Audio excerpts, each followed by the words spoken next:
Hey guys, and welcome to another episode of the Racing Or Ping Pong podcast. What a race it was at Mugello.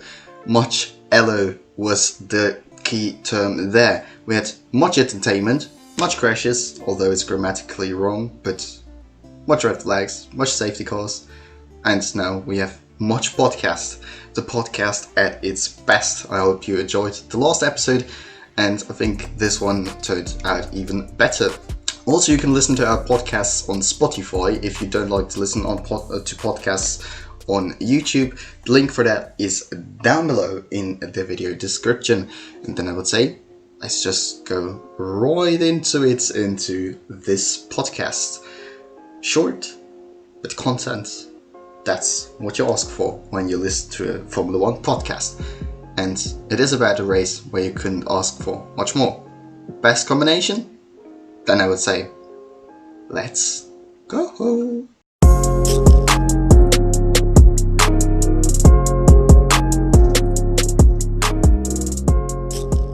Welcome then to the next episode of the Racing Or Ping Pong podcast. In the last episode we have said, when we have the option to do a podcast about Mugello because it was a great race, then we will do one. And it was a race where we can't ask for more to happen in it. It was just an amazing race, and also we had not much news, but some news. Most of them we have covered in the Italian Grand Prix podcast. If you haven't listened to that, do that. If you also want to listen to it not only on YouTube but on your way to school, bus or whatever without losing too much of your mobile data, you can also listen to our podcast on Spotify now and just enjoy the full amazing world of Racing Or Ping Pong podcasts. As the last podcast, my guest today is Davide. We have watched the race at Monza. We haven't watched the one at Mugello, but I think him being an Italian and us covering Italian races, there's nothing more to ask for. Good day, Davide. Hi, Max, and welcome everyone to the second podcast. Amazing race in Mugello as well. We didn't watch it together. Amazing race. Anyway, so a lot of stuff to say, to cover, and can't wait to start the second podcast with you. How are you today, Max?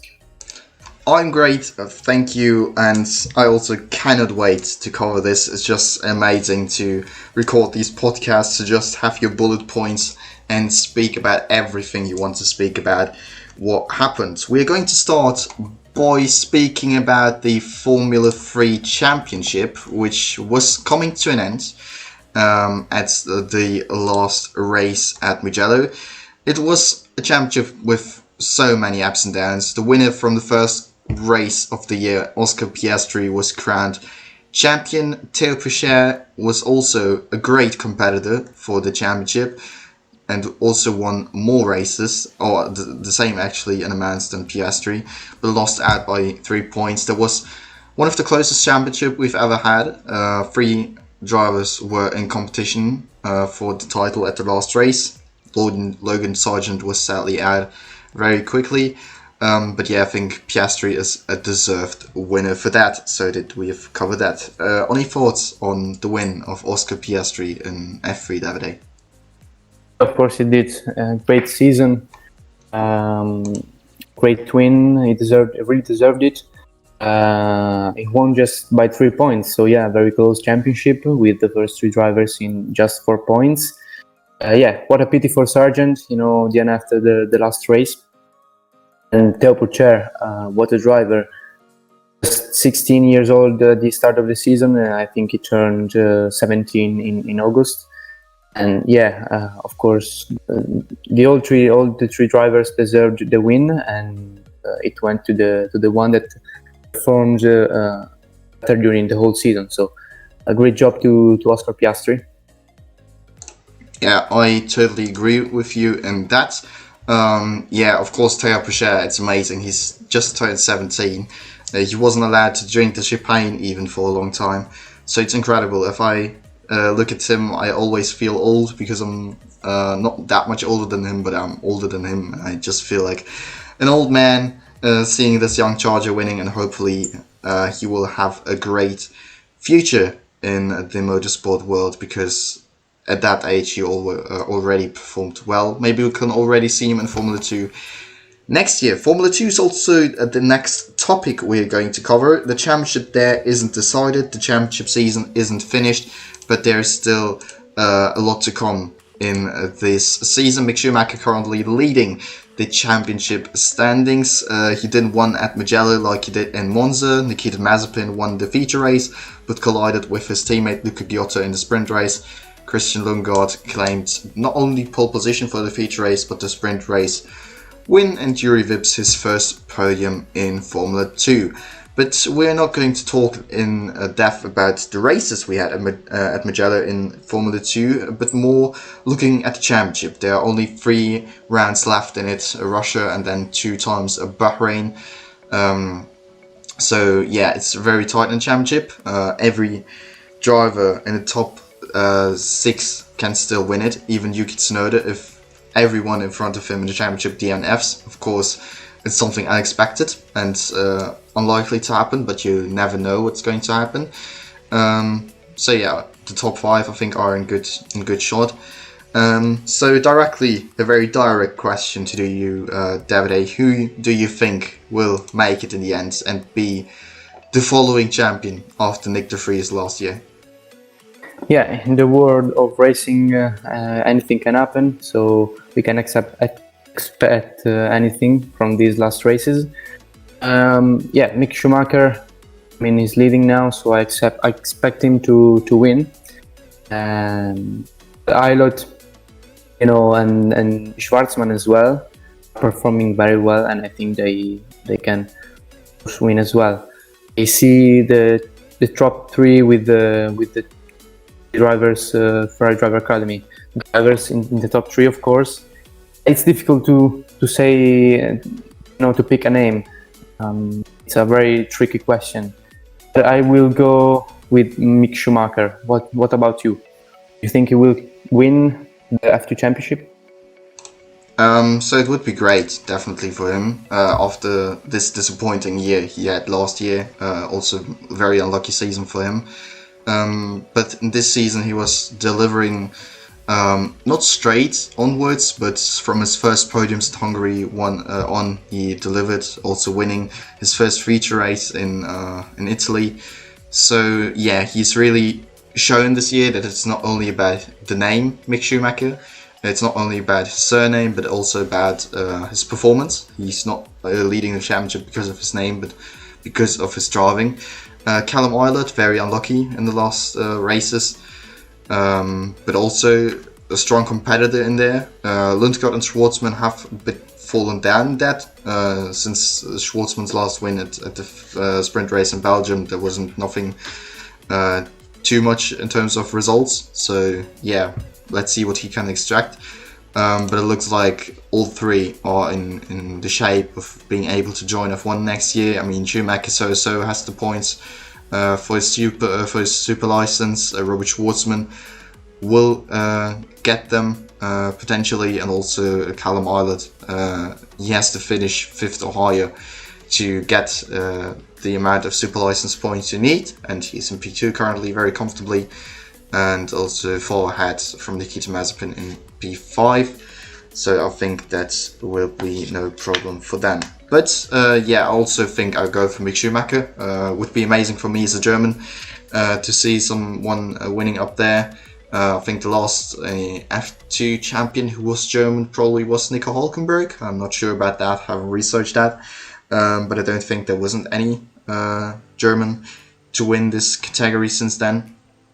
So it also would be amazing to see another German apart from Nico Hülkenberg and Sebastian Vettel to start up. Maybe we can see 3 German drivers then in 2021, but we're coming to that later on too. So yeah, I'll also go for Mick, and I think that Callum will stay in P2. So we move on onto the Formula 1 world. Pretty short coverage of the Formula 2 and Formula 3 worlds. But in Formula 1, we not only have a very entertaining season, but also an interesting season to come ahead of us with 2021. The grid only half filled. Everything can happen. And there are those 3 Ferrari guys I've mentioned before, Schumacher, Arlott, Schwartzman, all in competition to join Formula 1. Davide, who do you think will make it into F1 from them? And maybe also another driver from Formula 2 when we look onto Haas with Louis Delatras, who's also in a good shape this season. I think we've heard some rumors about Mick Schumacher in the Alfa Romeo car free practice session. So I think we will debut in Formula 1 next year as well, maybe in Alfa Romeo. But I think also another driver between Aylot and Schwartzman will make them their debut. They have the possibility to be in Alfa Romeo or either in the Haas team. The situation in the Haas, it's not very clear. They can either keep Magnussen and Grosjean or just change the driver lineup. I think we'll see Schumacher in Alfa, and I'm making some predictions now. We love them, so I think we'll see Mick Schumacher in Alfa, and I can't choose between Schwartzman and Aylot in Haas, but I'd go with Schwartzman. And another driver that could likely be in Formula 1 next year is Tsunoda from the Red Bull team. So I'd like to know your thoughts on next year's F2 drivers that are going to be in Formula 1, maybe. So last episode we've already covered that topic a bit. We've spoken about the Williams Driver Academy. But there won't change anything until 2022, as Nicholas Latifi and George Russell both have a contract. We don't know what's going to happen to them after 2022, with Russell having the ambitions to step up to Mercedes, and Latifi, in my opinion, not really delivering until now, but he's still a rookie, so maybe we can also give him a lot more time, as this season is not the easiest for a rookie, and he's also the only one on the grid to be one. We've also touched Red Bull, but now it gets really interesting with Ferrari, because I think that so much drivers that they have in their academies for so less seats. At Ferrari, I think the future is a bit clear, as they have chosen Carlos Sainz, which I questioned a bit after it was released, because I thought they were going for Ricciardo, because of even this topic of the driver academy drivers, to give them the possibility to step up, and Ricciardo just being a transition, because Carlos Sainz was too young to be a transition driver, and the F2 drivers are too good to just hang in Alfa or Haas for so long. But next year they so have to step up to a lower Ferrari powered team. Haas and Alfa are likely to both being forced to take a Ferrari driver. It's so at Alfa Romeo, and it's also so at Haas. If that's going to be announced, then it will close the door for either Magnussen and Grosjean. And now my predictions, we indeed love them, after we only have predicted one thing right for the last race at Mugello. But I go with you, with Mick Schumacher at Alfa Romeo. I kind of like to see him in that car. When I think of Mick Schumacher in F1, I directly associate him with Alfa Romeo. So it will be pretty interesting to see him. Hopefully the car will be stronger next year than this year. I think that he will replace Giovinazzi for once. He had 2 years now in Formula 1, not that outstanding results. Of course, the car is not the best that year, this season, but he had so many chances to do something, to deliver. And if you have some guys from down there pushing, you have to take the shorter bit. So I think it will hit him. And I go with Aylot for Alpha, because I think it is also quite fitting, and I also in comparison to you, think that he will join Formula 1, because he's too good to just leave him out. And Schwartzman to Haas, I agree with you. And then the second seat of Haas, I don't want to make a prediction, because I don't want to fuck it up completely. Maybe they will stay with Grosjean or Magnussen too. Let's see. So we have covered F2, F2 drivers, and Alfa Romeo, and all this lead to a driver which is in F1 since 2001, which is a true legend, loved by the fans, and is driving in F1 because it's just a hobby for him. Speaking about Kimi Räikkönen. His future is uncertain. After 2018, he has left Ferrari to join Alfa Romeo, back to the roots, to his first team, which was Sauber, but then later rebranded as Alfa for 2018. And now he is in there. And for the 2 years he had in his contract, and he hasn't decided yet if he wants to continue. He says if he wants to continue, then he continues. If he doesn't want to continue, I think he doesn't. And yeah, then Davide, do you think that Kimi will stay in Formula 1 for some longer years and do the Fernando Alonso move for 2021 to also still race in F1 as a driver who was debuting in 2001? Or do you think that he will say, yeah, I want to leave now, I want to close the chapter, I won a world championship, I had great times, the fans remember me as a great guy, I'm going to take step out and race in, I don't know, rally or something, because we also know that he's as passionate for other categories at Fernando. What do you think will happen to Kimi? I can't imagine Formula 1 without Raikkonen. He still seems like a young driver, very funny and stuff. But yeah, this year it's not a very good one for him. We've heard some team radios about him complaining with the engineer about the car and stuff. Also in Mugello, he screamed to his engineer. He was angry. It's okay. You're in a Formula 1 car. You're going very fast. You think about many things. But this year he's struggling. Maybe not because of him, but because of the car. But yeah, I think the time to retire for him has come.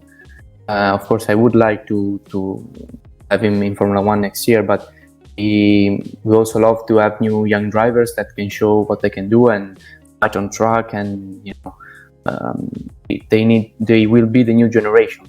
I guess we'll retire and leave space to some young drivers. Ferrari has a lot of young drivers in Formula 2. We mentioned that seconds before. So yeah, I think we'll retire and we'll leave his seat. And also Giovinazzi, as an Italian, I'd love to have him in Formula 1, but as you said before, I think they will replace him. What are your thoughts on Kimi Räikkönen, the funny guy in Formula 1? He is not funny though. Just kidding. Well, no, it's too serious. He's too serious. Yeah, I mean he's partying all the time, so I think he will enjoy the bigger party of his life again and retire to have more time for partying and spend less time with his hobby. But yeah, I'm totally with you in that. Kimi, I can't imagine F1 without him, because he's just Kimi. There's no way to describe this guy. You just have to see what he's like. It's a completely another shape of human. But yeah, I will miss him. But to be honest, we also thought, F1's not going to be the same without Fernando, without Jensen, without Michael also back then. But these times will always come. Of course, all three have at some point decided to come back to F1. But I don't think that Kimi will. If he shuts the door, he will shut it completely. I think he's not that guy for returning to F1 clearly. Yeah, as you've said, the team radios just don't seem like he is so happy at Sauber. Also, the 4 watt scream was like just hilarious. Yeah. And I think for him, also Formula 1 has got too modern. He's more the old school guy. He's more the one concentrating on his driving, and I think all this technical stuff, all these switches, it's just not really the thing for him. Of course, he said that he's not like that at home, which is the positive thing for his wife, I think. Because imagine his wife just saying, "Oh yeah, Kimi, can you clean the house for what?" It's just, I mean, that would be amazing. But yeah, he's another type of guy in private life. As I think every driver is. But yeah, to be honest, I think he had his moments, and if he closes the chapter after this season, he will be remembered in a positive way. And yeah, I think it's also more positive for him, less stress, possibly, and then he can go on and maybe drive somewhere else or just chill out. He also has kids at home, so yeah. Yeah, if we remain in Formula One, we'll see him racing with his son, maybe. No. Yeah, either he will stay in F1 like for 80 more years, or like for 113, like Crofty said, or he will just retire after this season. But yeah, he also had his comeback. I mean, he was out of the sport and then came back, so you never know. He still is a good driver for his 40 years. He's still incredibly fast. I think it's more a state of if he wants to do. I think Alpha. I kind of I have the feeling that Alpha wants to continue with him, but it really depends on his mood and what he wants to do. Yeah, whenever the decision will come, but I don't think that he will drive for another year, and also I wouldn't know where when he's quitting Alpha, so yeah, we'll be sad when he is leaving. Another one who was leaving after 2018, and then saw his old team rising up, scoring podiums, fighting for wins. That must be pretty disappointing, but joining one of his, an old team of him, where he won his world championships, and which is going to be rebranded as Alpine next year, is Fernando Alonso. He is returning to Formula 1 in 2021, to the furious opinion of some in the Formula 1 community. They said, yeah, why you don't get up Lundgaard, why don't you get up Zhou? First of all, Zhou doesn't seem to be in competition for that because he hasn't got enough super license points. And Lundgaard, yeah, he is a good driver, but the decision is made. And of course, Fernando hasn't driven in F1 for a long time, so Renault just went to the FIA and said, yeah, we want to let a 40-year-old drive at the young driver test with 20-year-olds. Can we do that, please? Davide, if you were working at FIA, would you allow this bid, or would you say, no, Renault, I'm sorry, he's too old for those young kids. We don't allow that. So, be a FIA guy, what would you choose then? If I were the FIA guy, I would let them, put Alonso in the car and just make him drive the car. He needs to get used to it again. He's out of the sport since 2018. He's driven in other categories, but every category is different from Formula 1. So yeah, I would let him drive. Needs to get used to it, to the car, and all the stuff. I think he needs it, even though I think if they won't let him drive, he will easily get used to the car in Australia. But yeah, I think they will permit it. Yeah, I think so too, because I don't actually see a reason why they wouldn't allow it. I mean, there are also normal drivers racing at these pre-season young driver tests. Just to name young drivers, because often young drivers are given a chance to show that what they're capable of, to also maybe get in touch a bit with F1. So yeah, that's it basically. So I think we will see Fernando in the Renault this year still.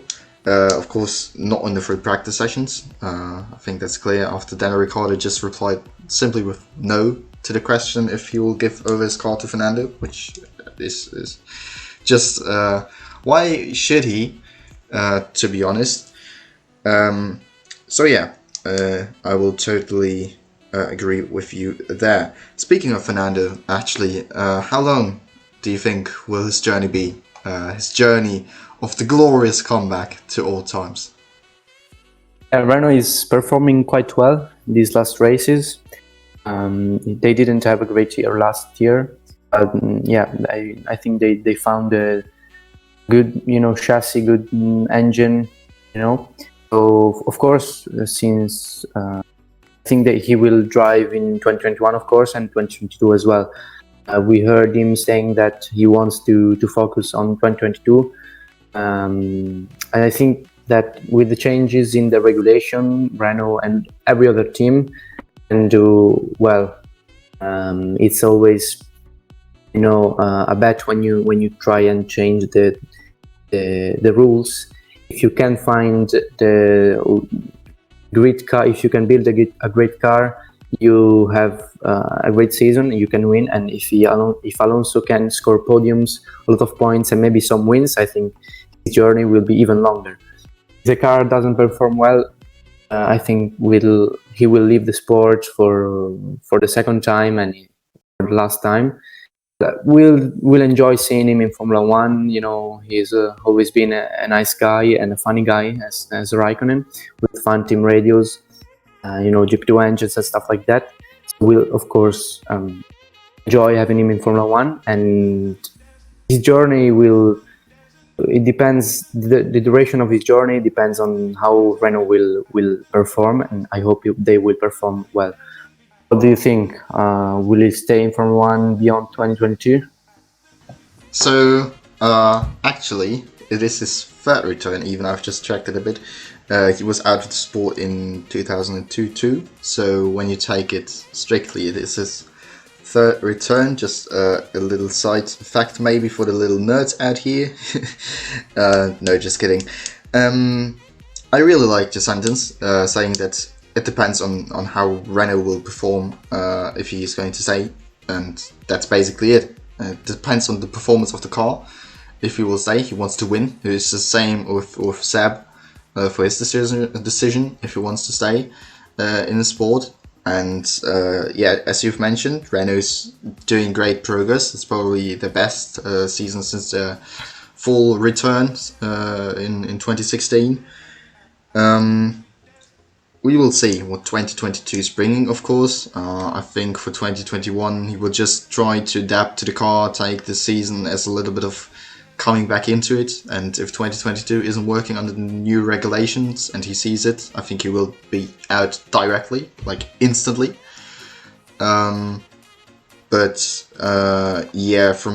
the perspective in 2019, in September, it's difficult to say what Renault will hold in the future.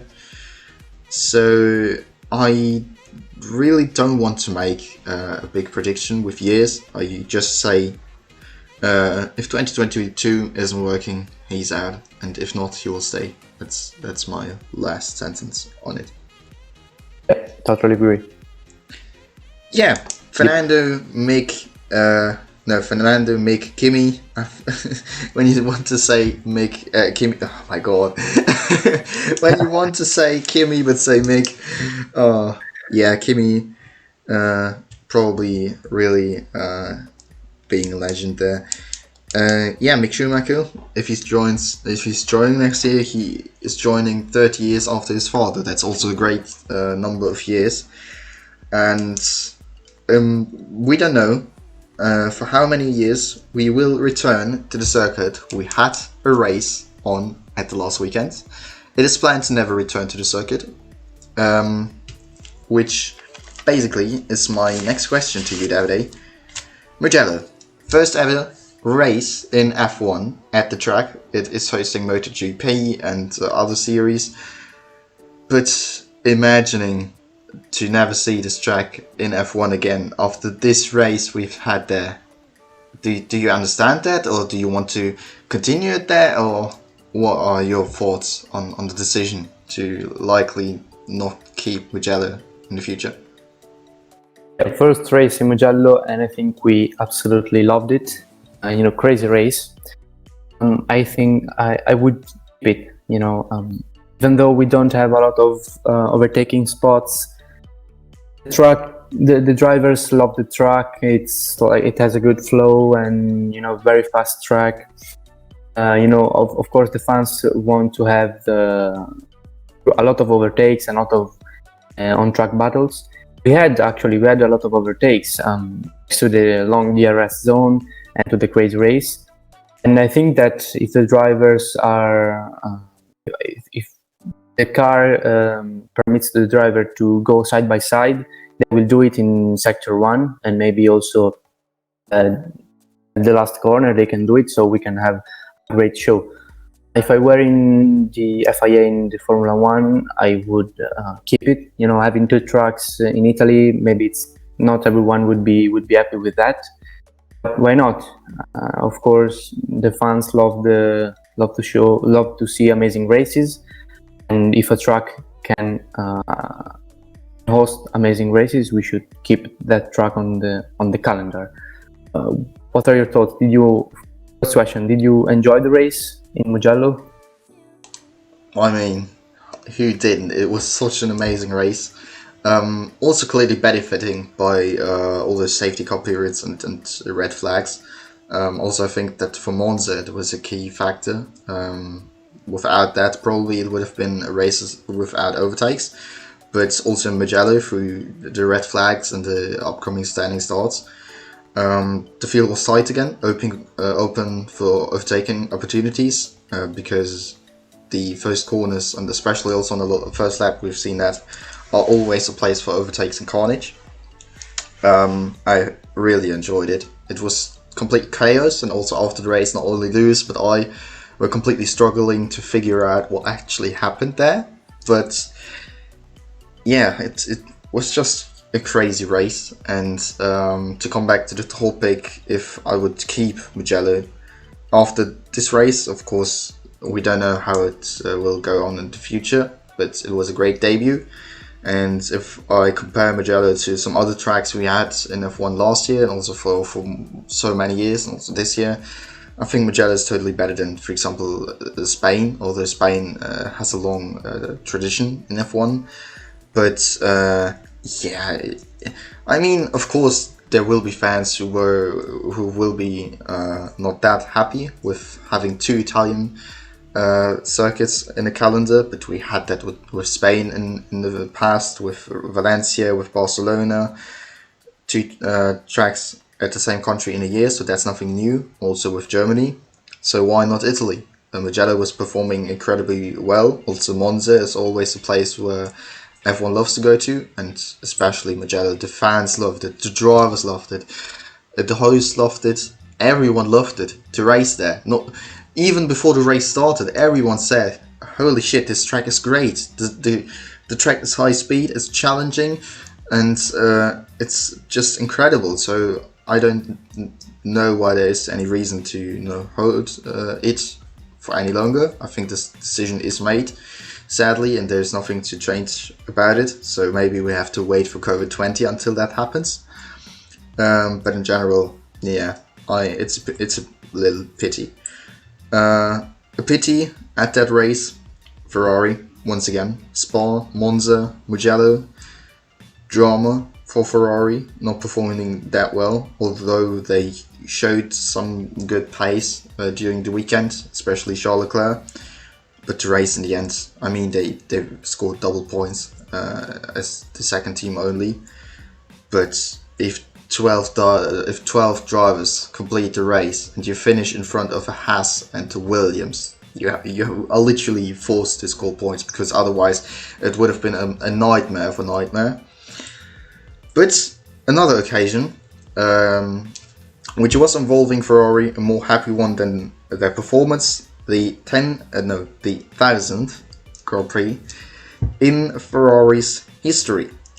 So Davide, with this number in mind, 1,000 races of Ferrari in Formula 1, you aren't that old, but Ferrari is a very traditional team, and we also know the past. What are your favorite moments when you look back onto this old tradition of Ferrari? What do you like about the team Ferrari? What is that for you?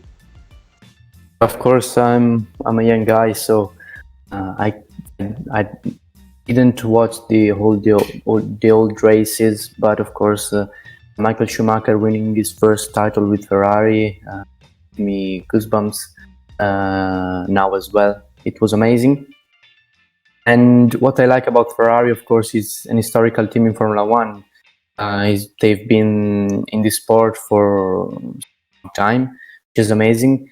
And the thing that I love about Ferrari is that even if they go through hard moments, never give up.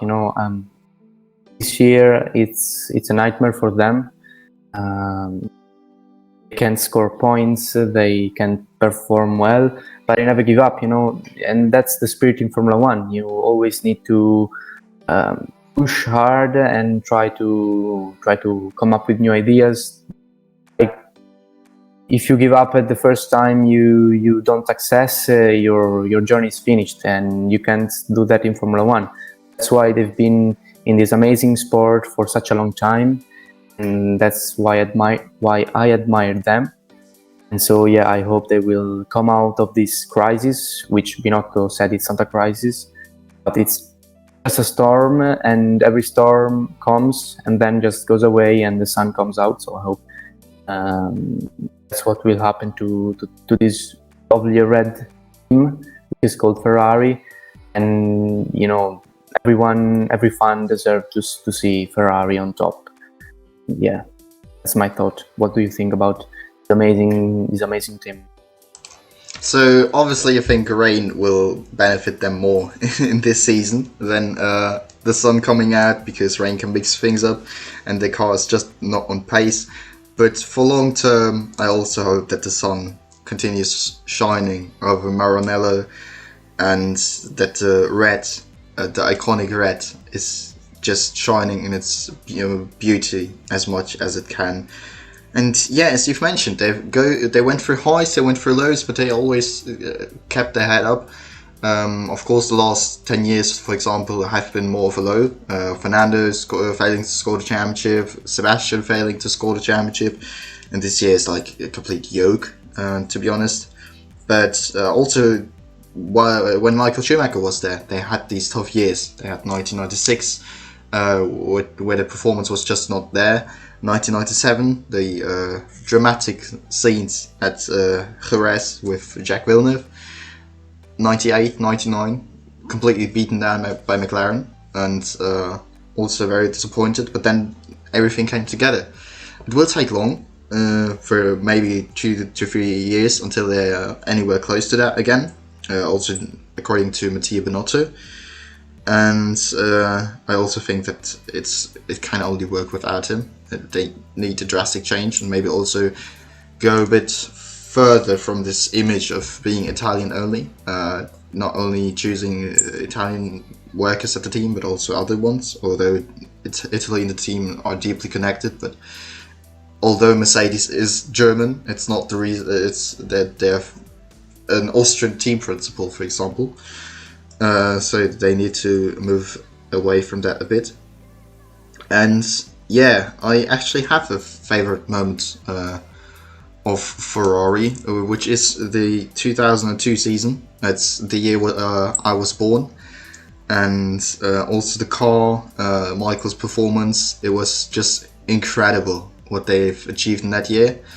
Probably one of the strongest years in Ferrari's history. And also these times with Niki Lauda, and also Alain Prost's time at Ferrari, although it wasn't crowned with so much success, was also incredible. So yeah, Ferrari was always there to bring amazing moments, and as you've said, they are very loyal to the sport. That's also what we pointed out as positive in last podcast for Williams. So Mugello, Ferrari, connecting together, we raced for Ferrari's 1000th Grand Prix at Ferrari's track, which they have bought. And the race has started, and I directly thought, if 3 cars try to go through the corners side by side, it will be a collision. And I just said, yeah, it will be a collision. There's no way a collision can be avoided. There was the collision it wasn't clear who was on fault there, but do you think that for you somebody was on fault there, or what were your general impressions of that? Huge collision, we have to say, at the start. Yeah, the first lap was a mess, between first corner and second one. 3 cars wide, and of course there's not enough space, and they touched, and Max Verstappen was out, and also Gasly was out. I think Sainz spun, and Vettel crashed into him. I don't think I can blame someone. I just say it's a racing incident. For the first lap, of course, it's always very critical. You're always very near to other cars, so I'd say it's a racing incident. But yeah, it ruined Max Verstappen's race, because I think he could have battled with Lewis Hamilton for the win. But yeah, I'd say it's a racing incident. What do you think? Do you think one driver had the fault for the crash? So obviously I agree with you with the point of it being a racing incident. Pierre Gasly maybe being a bit too overmotivated. Räikkönen also, as he slammed into the back of Verstappen. But I think Verstappen is the unlucky guy in there. He just was driving there. He had a pretty bad start, already problems before. Not really motivated going into the race. Also after the race saying, yeah, I would have retired so it's over now. I can just go. I'm happy with that. So yeah, I've stuck at a racing incident, but I also stuck at Max Verstappen. I mean, such a shame for him. He's the only one to really be able to fight the Mercedes this year, and he had the chance at Monza. And Mercedes not winning, Mercedes being out of competition. It's him just being so unlucky at Monza, DNFing. So unlucky at Mugello, also DNFing, and now Bottas has also gone past him in the championship. So Max Verstappen is not really the lucky one of drivers, although it seemed to have gotten better with the Honda engine. But the last 2 races were really, really disappointing for him.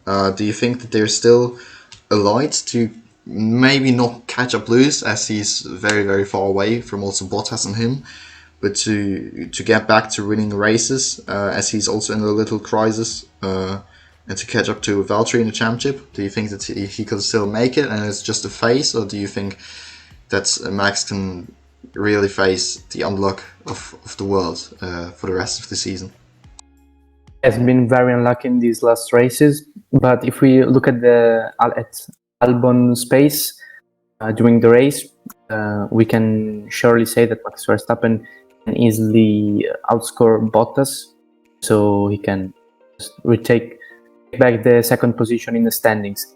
Now attacking Hamilton, it's very difficult in the standings. Maybe he can win some. Maybe Verstappen can win some races. I think he will. The car is performing well. Albon scored his first podium. We'll come to that later, I guess. So I think, yeah, Max Verstappen can easily finish ahead of Bottas, and if the Red Bull finds the good setup, he can also outscore Hamilton, and could see some entertaining races at the front as well.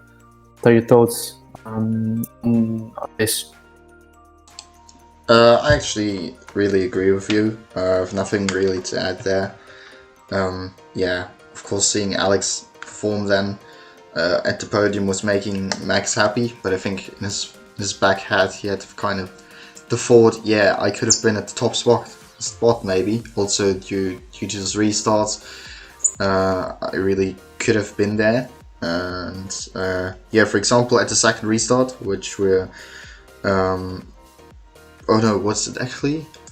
It was after the second red flag, after Stroll's crash, Ricciardo was instantly overtaking Bottas, and imagine that being Verstappen. I think it would have been much more difficult for Bottas to come past, and Verstappen would have had a clear second place, if not a first. So yeah, very unfortunate for him to have this bad luck, especially the 2 races where he seems to be there. Before we discuss another scary incident, we're just going overall, onto the race. Driver of the day for you, Davide. Difficult question, but I'd go with Alexander Albon. You know, if he scored his first podium his career. I didn't know who to choose between Ricardo and Albon, but I'd go with Albon just because he scored the podium. He was catching up with to Bottas because I think the Finnish driver had a problem with his engine or his battery. Then he fixed it and got away. But yeah, a good race from Alexander Albon. So I'd go with him as the driver of the day, and congratulations to him for his first podium. Do you agree with him, or do you have another driver in your mind? I actually have another driver in my mind. I have Albon in my mind as well. Congrats for his first podium. I mean, everyone knows that also us at the last prediction which was amazing. The only thing that we got right to see in front of the Italian or Tuscan Grand Prix. If something happens at the front, Albon will possibly be there and score his podium from P4. He did. He didn't stay there. He had to really fight for it. He had to overtake Daniel Ricciardo at some point. He did. Also, Ricciardo drove an excellent race. In general, if I look at the amount of pit stops, like 5 to 6 pit stops they've all made who finished. It's just incredible. The last time I've seen that many at the same time was at Canada 2011, and that was also carnage on fault. But the other driver I had on my mind was Lando Norris. Has driven a really good race from P11, stayed focused, brought home impressive points in P6. Did a great undercut on Lance Stroll. Would have not needed to do that in the end, but you never knew. It worked. He did great strategy calls. He drove a good race. He kept focus like he did at Monza. Second strong race in a row actually for young Lando. So, driver of the day. Another thing with which is starting with L, not Lando, but loser of the race, Davide. What do you think? Where is your loser of the day award going to after that Mugello race? Of course, I think it's an easy answer. I would go with both Ferrari drivers, especially with Sebastian Vettel. Actually, it's difficult to blame the drivers. Maybe it's easier to blame the car. It was lower than Russell during his stint. Not an easy Grand Prix for him. But I want to change a little bit from the last podcast. So I'd go with Russell, the loser of the day. I think it is him. He could score points, then unlucky. He's out of the top 10. So I'd go with him. What are your thoughts? I also thought of George. Apparently not something to blame on him because it was not his fault. He's just in Williams, and it was clear that it's going to be very difficult to achieve the goal of the first point. Would have been amazing at the first race of the new team principal, Simon Rhodes. But I go with Daniel Ricciardo. He has driven a good race. Nothing to say there. But a loser of the race is not meaning that he is driving bad, but he's just a loser. And he lost out on the podium with Renault. Cyril Abiteboul won't get pain with a tattoo because he failed to score the podium, Daniel Ricciardo. But he was in such a comfortable position. He overtook Bottas at the second restart, as I've mentioned before.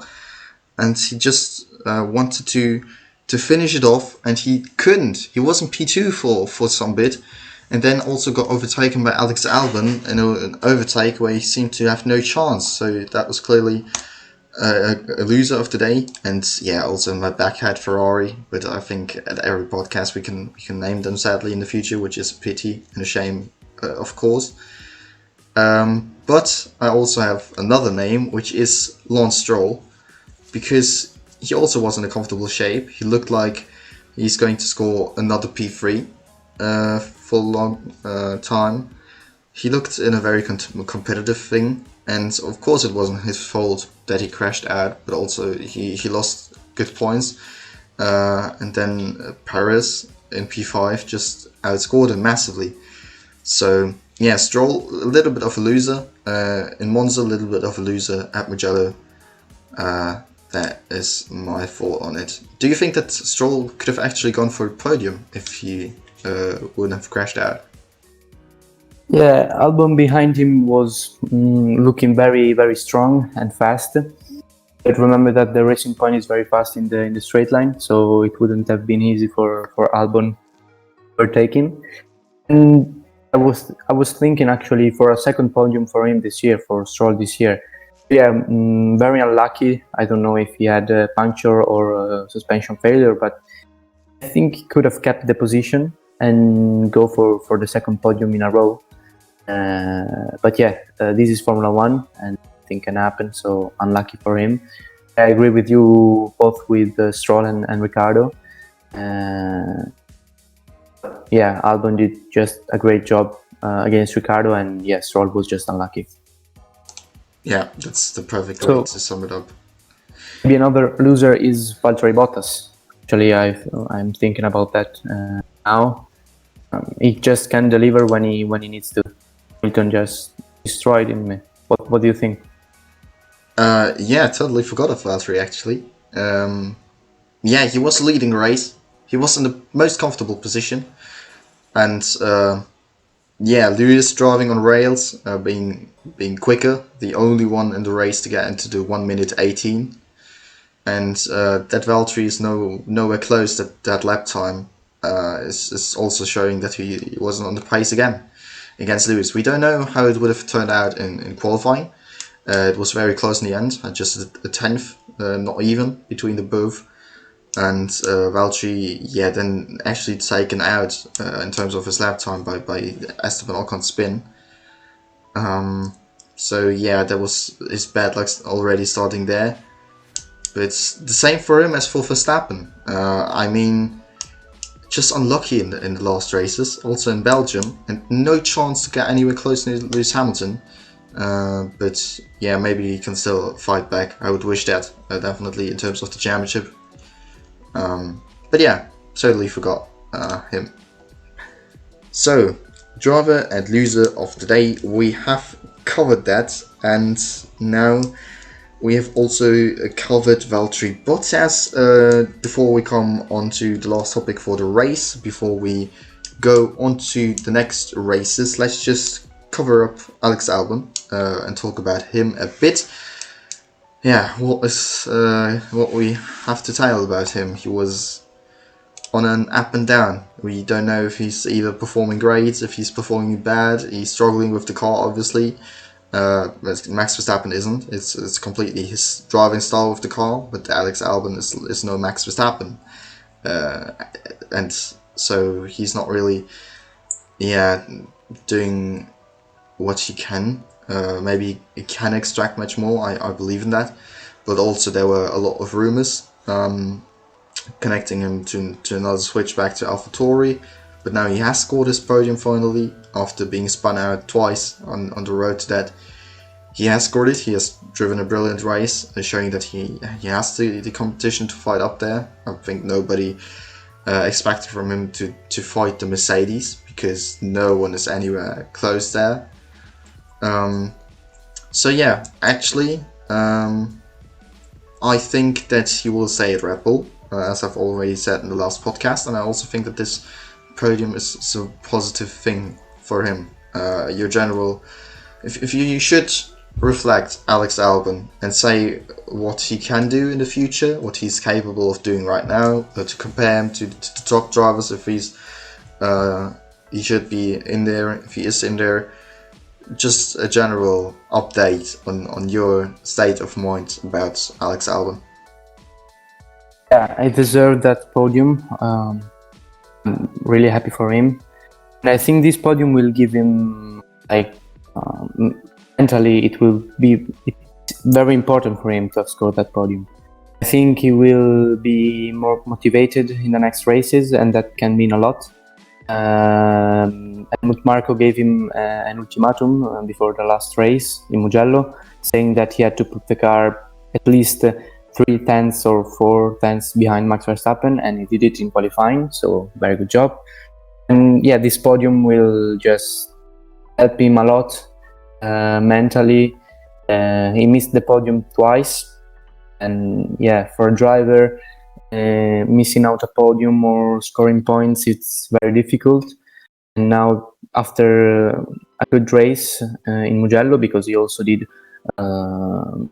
8 overtakes from the outside in turn 1, for example, it will help him a lot. So yeah, maybe in the last podcast I said that he should be demoted in AlphaTauri.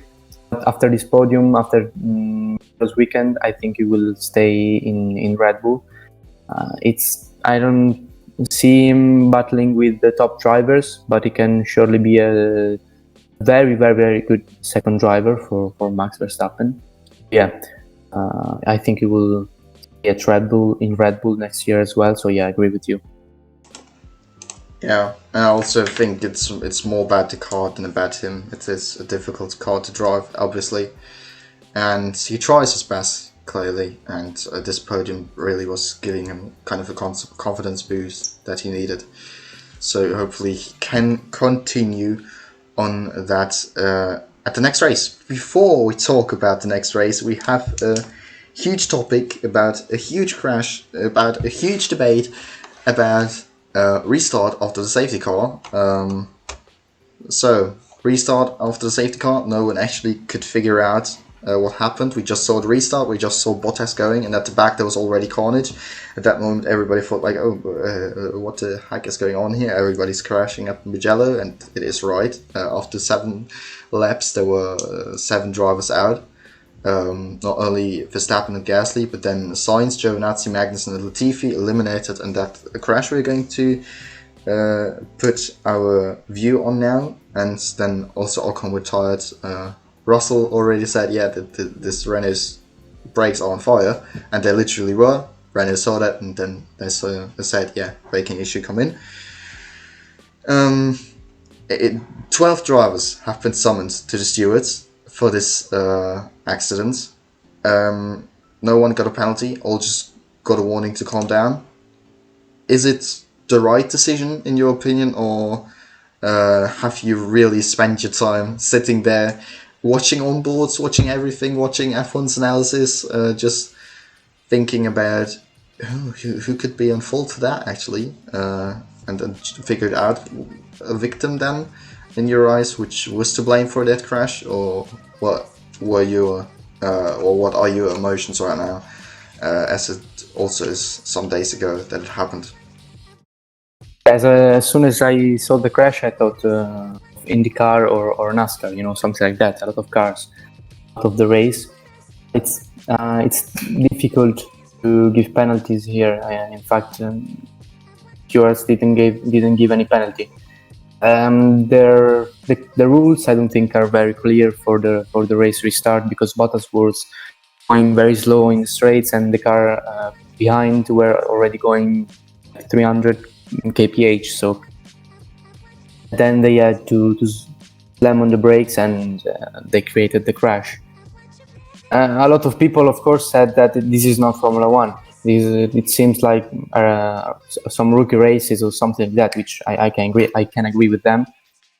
Don't expect to see it in Formula One.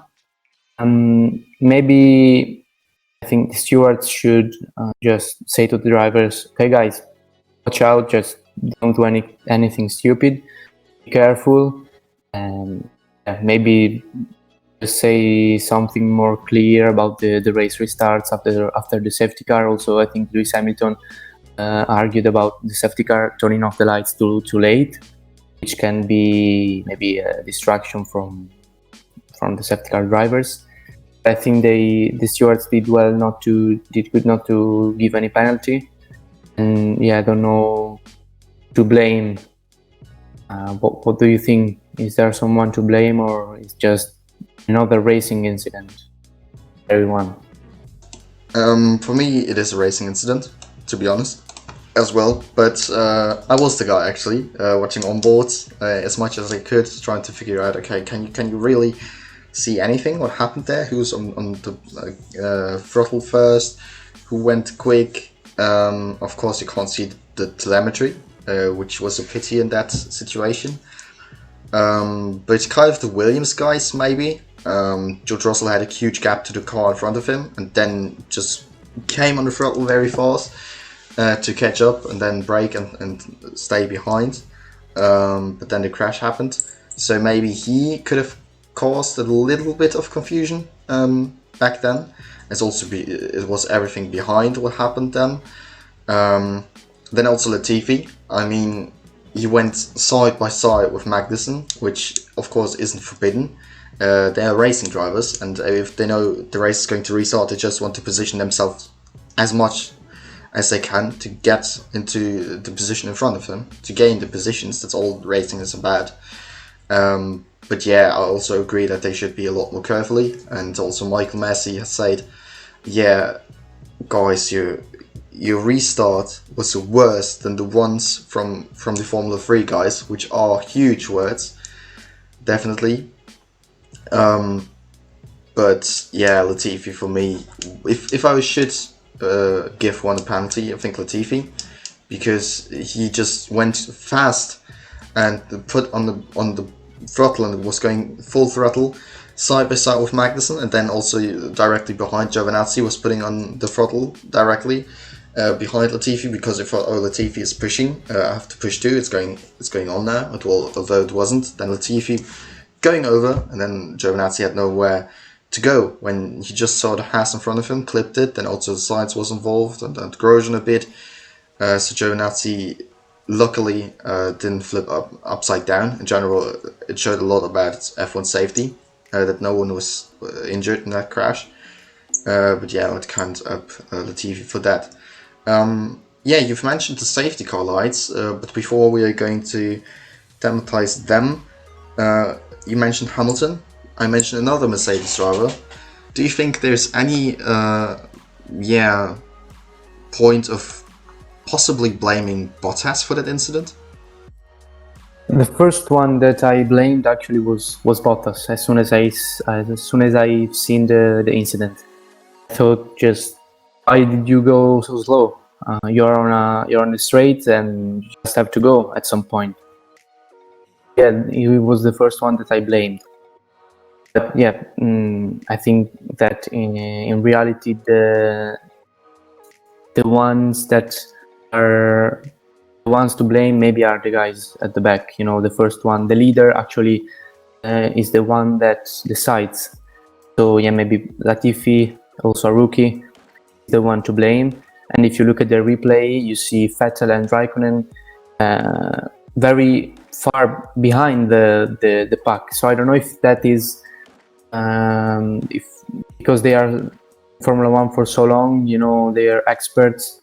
I don't know if it's just because they were behind or they thought about it. But I wouldn't blame Bottas, even though it was very slow. I would blame, guys in the middle. You said Latifi, maybe. Yeah, exactly.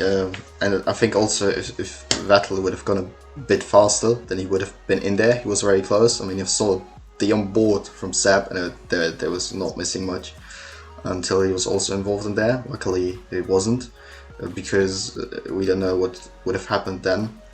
Maybe anyone else could have had a nasty hit at the back like Giovinazzi had. And I agree with you. No point blaming Bottas. You said he was going slow, but that's not banned. You are allowed to be slow. You aren't allowed to just go throttle, brake, throttle, brake, throttle, brake. If you are the leader, you just have to contain and stay on a permanent application of throttle. And if you want, you can go for it. Just go through full throttle. And when you did that, there's no way to stop. So Bottas did everything right, and also the steward said that, and also his teammate was standing behind him and said, "Yeah, you did everything right," and he went slow, which is, I think, the most clever move he could have done. because Lewis behind would have gotten so much tow from Bottas on that long straight. So Bottas just wanted to wait for this aha moment and to give it up to Lewis's reaction time to possibly leave him a little bit of a chance. So yeah, you've mentioned the safety car lights before, and both Mercedes drivers actually criticized them going out too late for the show. The reason, so actually, if someone's listening to us on either YouTube or Spotify and is questioning themselves, what safety car lights going out too late? What are you talking about? I'm completely out of the topic since 5 minutes. Don't worry, it's nothing too difficult. It's just that the safety car's turning off the lights when it's coming in, which is, of course, designed for drivers and teams. Okay, the race is going to continue. And yeah, it did that very late until it turned to the pits and then directly came out again because of the crash happening afterwards. But Valtteri said that he couldn't really take his time then to really figure out when it is his time to restart the race again, because it is the most difficult task, I think, to continue the race in a good way for the leader, no matter what the guys behind are doing. So that maybe also caused a bit of confusion in the end, which possibly also opened up the gap I mentioned before with George Russell. Yeah, there were also some rumors saying F1 is doing that with the lights because they want to show above the health of the drivers, which apparently, without knowing the statement from FIA to that, is complete bullshit. I mean, whoever in the racing community would say, yeah, the show is more important than the health of the driver. I mean, whoever said that into the world, just think twice about that, please, because yeah, no one would do that.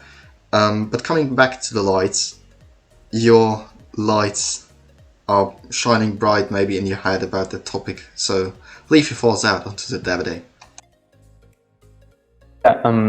Of course, the safety of the drivers, it's the main thing in Formula 1. And that's why they implemented the halo and all the stuff, Nowadays, the Formula 1 cars are very safe, luckily. Actually, even Lance Stroll didn't suffer anything after the race. And yeah, maybe it was a lack of attention from the safety car guys or the FIA or the stewards. But yeah, I repeat that Bottas didn't do anything wrong. Of course, the straight is long. I think it's 1 kilometer long, and he didn't want to give the tow to Lewis Hamilton. So he waited as long as he could to restart. Yeah, good job for him. He was doing very well, and then the guys behind just messed everything up. Yeah, no reason to blame Valtteri. Opinion. Yeah, so we are at the same opinion on that topic. So we've covered everything about Mugello. We've covered everything about Formula 2, about the potential future of Fernando and Kimi. But now we don't go into the future of 2021, but go a little bit closer to reality, which is the upcoming race at Russia. We are returning to Sochi. Of course, the fans aren't that happy, I think, about it, because Sochi wasn't providing that great racing. But if I look back, we had amazing moments. The collision between Räikkönen and Bottas, the collision between the Torpedo and Seb, and in general, Russia is a bit underrated, I think, because there are a lot more worse tracks, in my opinion. But Davide, are you somebody like me who's looking forward to the race, and your opinion on the Russian Grand Prix itself, and what do you think? Now we come into our brilliant predictions will happen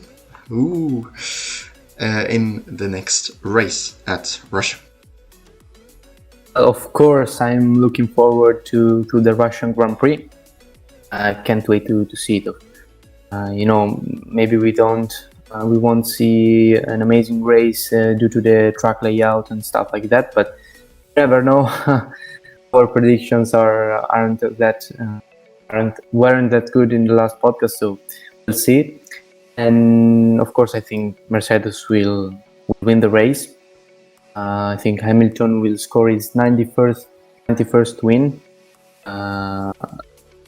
They will tie Schumacher, and that's a great achievement for him. That will be a great achievement for him. Actually, I hope Bottas will. He's always been good in Russia, actually. Yeah, I'm thinking about that now. He's always been good in Russia, so I think he can battle with Lewis and maybe win the race. I hope for the Finnish driver he will win the race, so that the championship could be more tight, reopened. Then behind Mercedes, of course, I see the Red Bulls. Maybe this time Verstappen won't be able to finish the race in P1 or P2, but just P3. And yeah, for the midfield, it's just question mark. We just have to see the free practice and the qualifying sessions. But yeah, I hope both for McLaren, Renault, and Racing Point, I hope they will be very tight. The gap between them will be very tight, so we can have an amazing race. And I just don't want to say anything about Ferrari because it's just a question mark. I don't know how the pace will be. Maybe they will be good in qualifying, and in the race they just lose position and like they did in Mugello. What are your thoughts about the Russian Grand Prix, Max? So as I've teased it before, I'm actually quite a fan of the track layout, especially of the long left-hander. I really like the track itself, also driving it on the Formula 1 game, so the track layout is kind of fun. And also at the first corner we always have to look out for crashes. And I'm going to make a crazy prediction. Maybe I'm going to set 20 cents on that bet, but I think on the opening lap there will be a collision between Kvyat and Ocon. Kind of because I think that they're both starting in the midfield, and Russia is normally a place where you see collisions at the first corner because it's very tight, and you want to come out ahead of the car in front of you. So yeah, also after that long kind of, let's call it straight, I think that it will be the case that we will see a collision there between those two. Pace-wise, I don't want to comment on Ferrari either. Very, very thin ice. But I think Russia is kind of a mix between high speed and the corners. A little bit like Singapore, for example, is. Singapore last year was pretty good for Ferrari, actually. Not that good for Mercedes. So I think Max has really a chance to win there. And I think that also Bottas will prevent Hamilton from him scoring his 91st win, equaling Schumacher, because he also won it for the first time in his career at Russia, the Valtteri Bottas. So I think he will win in front of Verstappen, and then probably I think kind of Lewis has a race again where you will drop down. Of course, it's a very critical prediction, but P3, Sergio Perez. I think all the time he was connected to a podium at the beginning of the season. Then he was infected not with a podium but with COVID-19. So yeah, it would be really great to see him on the podium. Maybe also as last as the future is uncertain. So yeah, are you in the state of predicting a podium, Davide? So some bold predictions from you. So I'd go with I've thought about it a little bit. So yeah, I would go with Bottas P1. I think he will win. And P2, it's difficult, but I'd go with Lewis Hamilton. P3, Lando Norris. I think he will score a podium. And yeah, I think we'll score a podium. And maybe we'll see Magnussen crashing out during the long left-hander in the first lap. Yes, he will just lose the car for some reasons and just crash it into the barriers. These are my bold predictions. Amazing then. Yeah, he also got taught how to do that by his teammate Grosjean in 2015, how to really lose it at this corner. Yeah. Was a big one back then. honestly, but it was an amazing to see again how safe the cars are.